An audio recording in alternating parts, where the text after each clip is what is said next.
বাবু, একটু জানতে চাই চন্দ্রা সহ ঢাকা টাঙ্গাইল মহাসড়কের এখনকার বর্তমান অবস্থাটা কি?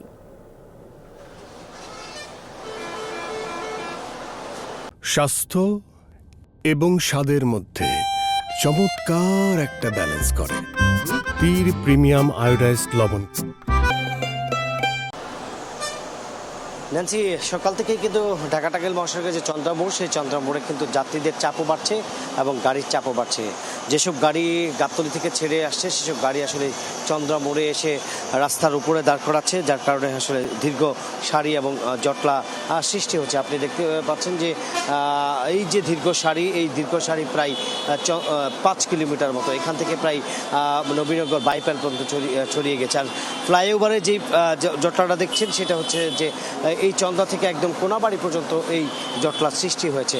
আসলে একদিন পরেই আসলে ঈদুল আজহা, ঈদ পরিবার পরিজনদের সাথে ঈদের আনন্দ ভাগাভাগি করতে আসলে জীবনের ঝুঁকি নিয়ে যে যেভাবে পারছেন সেভাবেই আসলে বাড়ি ফিরছেন, বা বাসের ছাদে, ট্রাকের ছাদে এবং লেগুনাতে উঠে আসলে তারা বাড়ি ফিরছেন। সর্বোপরি এই যে জটলা, সেই জটলা আসলে আজকে যে শিল্প কারখানা ছুটি হবে, গাজীপুরের সকল শিল্প কারখানায় কিন্তু আজকে ছুটি ঘোষণা হবে। তারপর থেকে আসলে এই যে এই চন্দ্রা মোড়ে, সেই চন্দ্রা মোড়ে কিন্তু গাড়ির চাপ যেমন বাড়বে এবং মানুষের চাপও বাড়বে। সেটাই হচ্ছে যে উত্তরবঙ্গের যে 21টি জেলার মানুষ, সেই 21টি জেলার মানুষ কিন্তু এই গাজীপুরের যে শিল্প কারখানায় চাকরি করেন, সেই শ্রমিকরা কিন্তু তারা বাড়িতে ফিরবেন। সেক্ষেত্রে আসলে যে দুপুরের 12টার পর থেকে এই এলাকায় আসলে এই চন্দ্রা মোড়ে একদম মানুষের ঢল পড়বে। সেক্ষেত্রে আসলে পুলিশ প্রশাসন এবং জেলা পুলিশ এবং হাই পুলিশ কিন্তু তাদের যে কার্যক্রম, সেই কার্যক্রম কিন্তু তারা চালিয়ে যাচ্ছে, কোনোভাবেই যাতে মানুষের দুর্ভোগ না হয়, নির্দ্বিধায় এবং স্বাভাবিকভাবেই যাতে উত্তরবঙ্গের মানুষ যেতে পারে, সেই লক্ষ্যে কিন্তু পুলিশ কাজ করে যাচ্ছে। ন্যান্সি।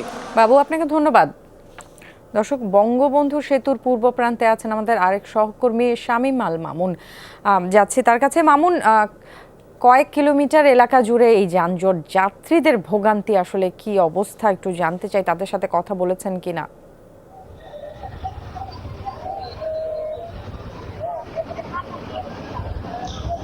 ন্যান্সি, আমি এখন রয়েছি বঙ্গবন্ধু সেতুর পূর্ব পাড়ের যে জোকারচর এলাকা, সেই জোকারচর এলাকায়। আর এই সকালবেলা থেকেই কিন্তু এই বঙ্গবন্ধু মহাসড়কে প্রায় 14 কিলোমিটারের পর্যন্ত দীর্ঘ একটি সারি ছিল। এখন আপনার মাধ্যমে আমি দর্শকদের দেখাতে যাচ্ছি যে এখনো কিন্তু সেই 14 কিলোমিটার সারি অনেকটাই প্রায় কমে এসেছে। এখন প্রায় 3 থেকে 3.5 কিলোমিটারের একটি ধীরগতি রয়েছে।